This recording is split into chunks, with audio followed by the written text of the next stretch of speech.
नमस्कार दोस्तों, स्वागत है आपका यूपी बोर्ड के एक खूबसूरत से प्लेटफॉर्म नेक्स्ट रैंकर्स पर। तो आज का ये वीडियो यूपी बोर्ड 2026 परीक्षा के विद्यार्थियों के लिए वरदान साबित होने वाला है, क्योंकि इस वीडियो के अंदर हम लोग बात करने वाले हैं बोर्ड एग्जाम में 5 नंबर का मोस्ट इंपॉर्टेंट आने वाला क्वेश्चन।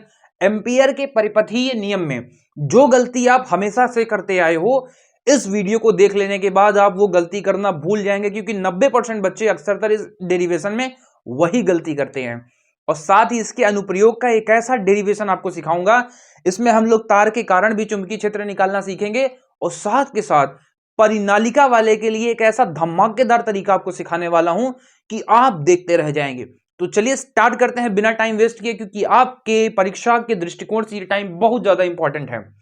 तो देखिए मेरे भाई, एम्पियर का परिपथीय नियम बोर्ड एग्जाम में 5 नंबर वाले क्वेश्चन में आता है। तो यहां क्या कहा जा रहा है, एम्पियर के परिपथीय नियम की स्टेटमेंट आपको एज इट इज लिखनी है। जिस तरीके से स्टेटमेंट लिखा हुआ है, क्या लिखा हुआ है कि किसी बंद परिपथ की सीमा के अनुदिश चुंबकीय क्षेत्र को हम बी से प्रदर्शित करते हैं का रेखीय समाकलन पथ द्वारा घिरी कुल धारा आई का म्यू0 गुना होता है। यानी अगर आप चुंबकीय क्षेत्र का रेखीय समाकलन करते हो लंबाई के अनुदिश, तो जो विद्युत धारा होगी वो म्यू0 गुनी होगी। यही इसका स्टेटमेंट कह रहा है। इसको प्रूफ कैसे करेंगे, तो इसका प्रूफ हम लोग देखते हैं, बेहद आराम से देखते हैं। देखिए इसका प्रूफ कैसे हम लोग कर सकते हैं।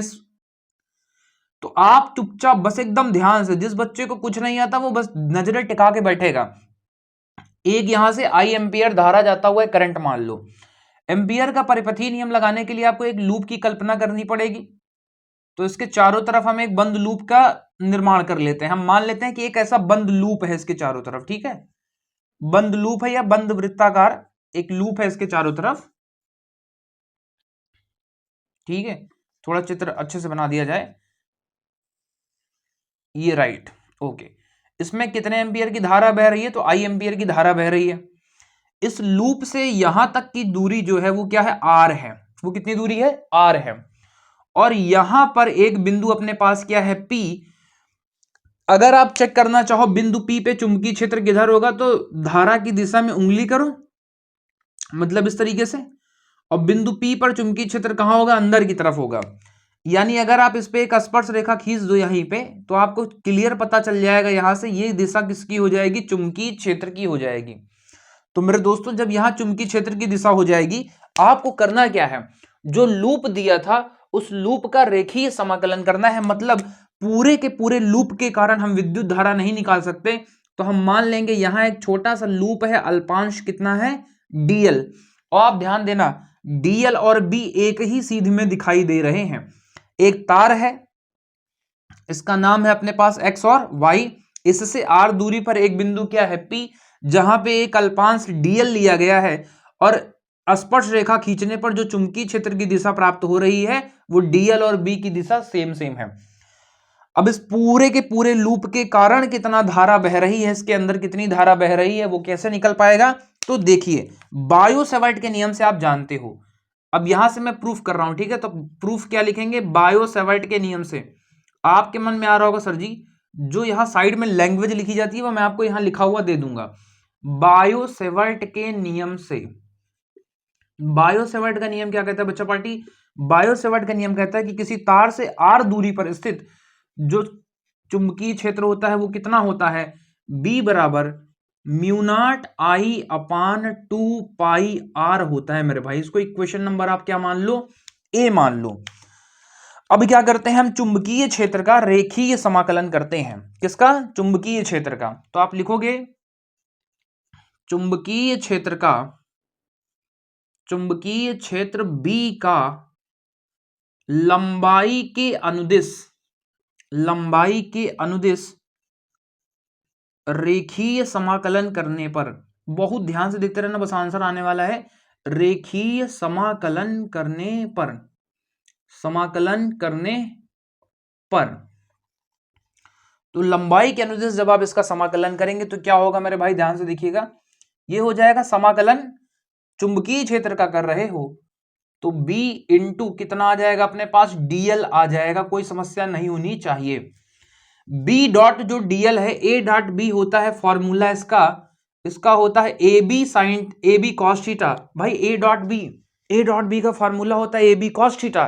तो यहां आप रखोगे बी डीएल कॉस और थीटा की जगह पे रखोगे बबुआ 0। कारण डीएल और बी एक ही दिशा में है, एक ही दिशा में है मतलब समांतर है, अर्थात इनके बीच में जो एंगल बनेगा 0 बनेगा। आप लिख दोगे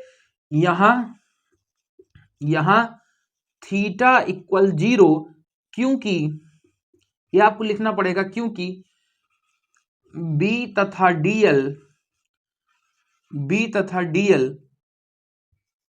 की दिशा समान है, की दिशा क्या है, समान है मेरे भाई। इसके बाद क्या करोगे, बहुत ध्यान से देखिएगा। अब ये अपने पास क्या है, इंटीग्रेशन b इंटू डीएल तो चल ही रहा है, यस सर चल रहा है, कोई बात नहीं है। क्या यहां से b बाहर कर सकते हो, यस सर बाहर कर सकते हैं। cos 0 का मान 1 होता है, हाँ जी सर होता है। अंदर क्या बचेगा बबुआ, डीएल बचेगा। अब देखिए ध्यान से, b का मान उठा करके समीकरण 1 से रखो, तो आप लिखोगे समीकरण 1 से b का मान रखने पर, समीकरण 1 से मान रखने पर, देखना इसी लाइन में आंसर आने वाला है, मान रखने पर इंटीग्रेशन b इंटू डीएल बराबर, इस b की जगह पे आप रखेंगे mu naught I upon 2 pi R, और इस डीएल लंबाई का समाकलन कर रहे हो बबुआ, ध्यान से सुनना। पूरी लंबाई यहां से यहां तक की कितनी है, यल, और ये एक वृत्त है, क्या है, वृत्त। वृत्त की परिधि, यल मतलब परिधि, परिधि कितनी है 2 पाई आर, यहां से यहां तक की पूरी लंबाई कितनी होगी 2 पाई आर। आप ऐसे छोटे छोटे हिस्से डीएल ले रहे हो, ढेर सारे डीएल इसमें बनेंगे, तो उन सभी डीएल का जब आप समाकलन कर दोगे तो वह यल लंबाई के बराबर हो जाएगा, जो कि वृत्त की परिधि है। इसका मतलब इसकी जगह पर आ जाएगा 2 पाई आर, 2 पाई आर से 2 पाई आर कट जाएगा, और इंटीग्रेशन b इंटू जो आपका डीएल है, b इंटू डीएल है, वो किसके बराबर आ जाएगा, म्यू नॉट इंटू आई के आ जाएगा, जो कि अपना पहला वाला डेरिवेशन प्रूफ हो चुका है। बताओ यहां तक कोई भी दिक्कत हुई क्या? इसका स्क्रीनशॉट मार लो, और साइड में आपको लिखा हुआ भी मैं दे दूंगा, स्क्रीनशॉट मार लो। आते हैं इसके अनुप्रयोग पर। तो जी हाँ मेरे दोस्तों, एक और धमाकेदार इसका अनुप्रयोग लेकर के अब आपके सामने हाजिर हैं। इसमें क्या करना है, बस देखना कब शुरू होगा और कब खत्म हो जाएगा तुमको पता भी नहीं चलेगा। क्या कह रहा है, अनंत लंबाई के सीधे तार के कारण चुंबकीय क्षेत्र की गणना करो। तो आप बोलोगे अच्छा अनंत लंबाई का सीधा तार चाहिए, लो भैया हमने ले लिया अनंत लंबाई का एक सीधा तार। इसके चारों तरफ बायो सेवर्ट का नियम लगाने के लिए आपको एक लूप बनाना पड़ेगा। यस सर बना लेते हैं एक लूप। ये देखिए एक लूप की गणना हम लोगों ने कर ली, इसके चारों तरफ एक लूप मान लिया, ये एक बंद वृत्ताकार लूप है, इसके चारों तरफ ऐसा लूप है, मतलब ये डंडी ऐसी है और इसके चारों तरफ एक लूप हम लोगों ने कल्पना कर ली है। इस लूप पे यहां से आर दूरी पर, यहां से कितनी दूरी पर बच्चा पार्टी, आर दूरी पर एक बिंदु अपने पास पी है। इस पी के कारण जो बी की दिशा होगी वो इधरी की तरफ होगी, और यहां एक छोटा सा अंतराल हम लोग लेते हैं, डीएल लेते हैं। क्या लेते हैं मेरे भाई, डीएल लेते हैं। डीएल क्यों लेते हैं सर, क्योंकि पूरी की पूरी लंबाई के कारण एक साथ चुंबकीय क्षेत्र का मान निकाल पाना संभव नहीं है। बायो सेवर्ट के नियम के अनुप्रयोग में हम लोग ये पढ़ चुके हैं। तो डीएल लंबाई के कारण कितना निकल करके आएगा, ये पूरी कहानी है, ये आपके सामने है। इसका नाम रख दीजिए यहां से x, और इसका क्या नाम रख दीजिए y। तो अब आप क्या करोगे, यहां लैंग्वेज लिखोगे, माना एक तार एक्स वाई है जिससे आर दूरी पर एक बिंदु P है, जहां पर हमें चुंबकीय क्षेत्र की तीव्रता ज्ञात करनी है। तो ये सारी लैंग्वेज आपको लिखी हुई यहां मिल जाएगी। फिलहाल के लिए मैं टाइम बचाने के लिए डायरेक्ट यहां पे कैलकुलेशन स्टार्ट करता हूं। देखिए इस तार से आर दूरी पर डीएल लंबाई पर यहां चुंबकीय क्षेत्र का मान निकालना है, तो आप लिखोगे एम्पियर के परिपथीय नियम से, चूंकि अभी हम लोग सिद्ध कर चुके हैं तब उसी का प्रयोग करेंगे।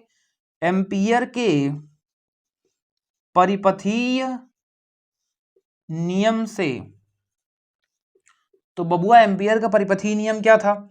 आप बोलें सर जी एम्पियर का परिपथीय नियम था समाकलन b इंटू डीएल बराबर म्यू नॉट आई। अच्छा एक बात बताओ मुझे, क्या इस a डॉट बी को हम लोग ऐसे नहीं लिख सकते क्या, b DL cos theta, theta कितना होगा सर जी 0 रखो, म्यू नॉट आई। थीटा 0 क्यों रखा, थीटा 0 रखा, तो यहां लिख लेना थीटा बराबर 0 या ऐसे लिखो, चूंकि बी तथा डीएल समान दिशा में है, समान दिशा में है, इसलिए थीटा कितना रखा जाएगा, 0 रखा जाएगा। तो जब आप यहां थीटा 0 पुट कर दोगे तो तब क्या होगा, ध्यान से देखना, इंटीग्रेशन आप लगाइएगा, यहां से b हो जाएगा और क्या आ जाएगा, dl आ जाएगा, बराबर में म्यू नॉट इंटू आई चल ही रहा है, b बाहरवा चला जाएगा और यहां से dl चल ही रहा है, अपने पास कितना आ जाएगा, म्यू नॉट इंटू आई। b भैया b क्या है, b क्या है, तो b तो हमें नहीं पता है, b निकालना है। समाकलन dl का मतलब पूरा ये जो छोटा छोटा dl है इस सबका समाकलन कर दीजिएगा तो किसके बराबर हो जाएगा, लंबाई पूरी हो जाएगी। और पूरी लंबाई क्या है, पूरी की पूरी लंबाई ही तो है बबुआ 2πr। हाँ सर है, तो b बराबर कितना आ जाएगा, mu naught I upon 2πr। लो भैया एकदम धमाकेदार तरीके से इसका भी हमने डेरिवेशन कर दिया। बताओ कोई समस्या हुई क्या, तत्काल प्रभाव से इसका स्क्रीनशॉट लीजिए। तो आते हैं परिनालिका वाले पर। तो इस डेरिवेशन को खासा बायोलॉजी वाले बच्चों को ध्यान में रखते हुए बनाया गया क्योंकि उनको समाकलन में होती है बहुत ज्यादा दिक्कत। तो इसको हम लोग 2 मेथड से कर सकते हैं। पहला तरीका देखिएगा, सबसे पहले तो चित्र बनाना सीखिए। चित्र क्या बनाना है, एक लंबी परिनालिका लेनी है, तो लो भैया इसे परिनालिका बना लो आप, ऐसा गोला गोला यहाँ डंडी बना लो। यस सर बना लेंगे, यस सर ठीक है। इस तरीके से आप इसको लाइए और यहां ऐसे जोड़िए, फिर यहां से स्टार्ट करिए, ऐसे लाइए जोड़िए, इस तरीके से आप बनाइए। देखिए कितना प्रेम से आप परिनालिका सुंदर तरीके से बना पाइएगा, ठीक है। और ये जो हमने इसमें लपेटे मारे हैं, इस लपेटों की संख्या को हम क्या मार देते हैं, कैपिटल एन।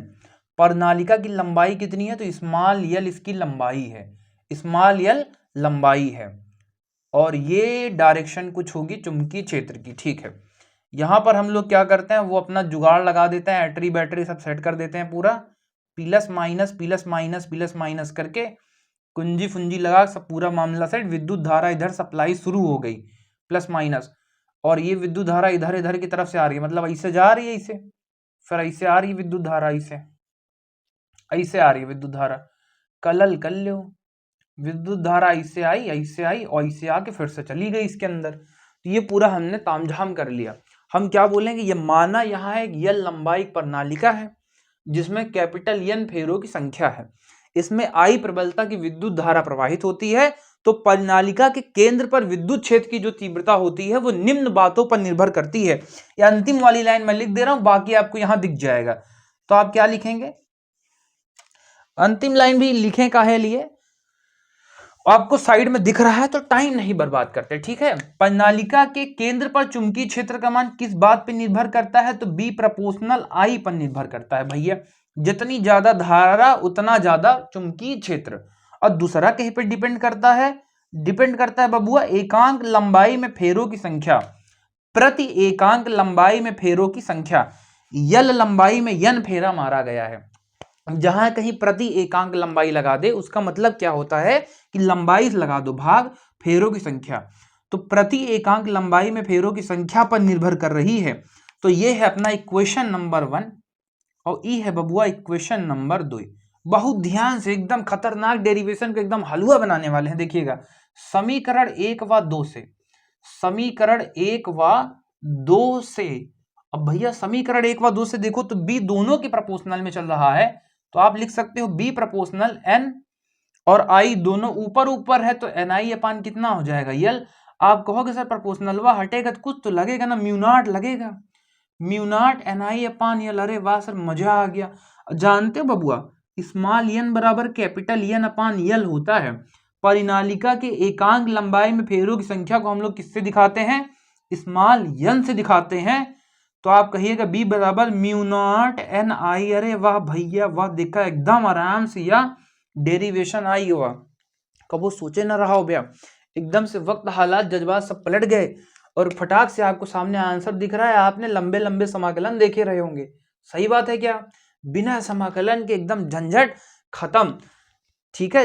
जहां यन क्या है, एन का मतलब है प्रति एकांक लंबाई में फेरों की संख्या, आई मतलब धारा, और म्यूनाट का मतलब निर्वात की चुंबकशीलता है मेरे भाई। क्या है? चुंबकशीलता। एक और क्वेश्चन पूछता है कि परिनालिका के सिरों पर, परिनालिका के सिरों पर चुंबकीय क्षेत्र कितना होता है? सिरों पर चुंबकीय क्षेत्र, तो आप कहिएगा परिनालिका के सिरों पे चुंबकीय क्षेत्र, यानी बी निकालना है कहां? किनारे पर। बी निकालना है कहां? किनारे पर। तो ये होता है आधा होता है किसका? केंद्र वाले का। तो केंद्र पे कितना चुंबकीय क्षेत्र है? तो आप बोलिएगा केंद्र पे है सर बी बराबर म्यू नॉट एन आई। तो फाइनल आंसर आ जाएगा mu not an I upon 2, और ये कहां निकल के आ जाएगा? बी किनारे पर निकल के आ जाएगा। बताओ मेरी बात समझ में आई क्या? अगर ये डेरिवेशन आपको पसंद आया हो तो वीडियो लाइक करना, ना करना आपकी मर्जी बनती है। आई होप यहां तक का जो डेरिवेशन है वो एकदम मक्खन हो गया होगा, क्लियर हो गया होगा। अब कमेंट में बताइएगा किस टॉपिक पे आपको वीडियो चाहिए। हालांकि मैं प्रयास करूंगा अपनी तरफ से कि आने वाले बोर्ड एग्जाम में, यानी इस एक हफ्ते के अंदर जितने इंपॉर्टेंट टॉपिक हैं, साथ के साथ न्यूमेरिकल से रिलेटेड जितनी भी चीजें हैं वो मैं अपलोड कर दूं वीडियो पे। तो बस यहीं तक, इसके आगे मिलते हैं अगले वीडियो में। तब तक के लिए जय हिंद, वंदे मातरम।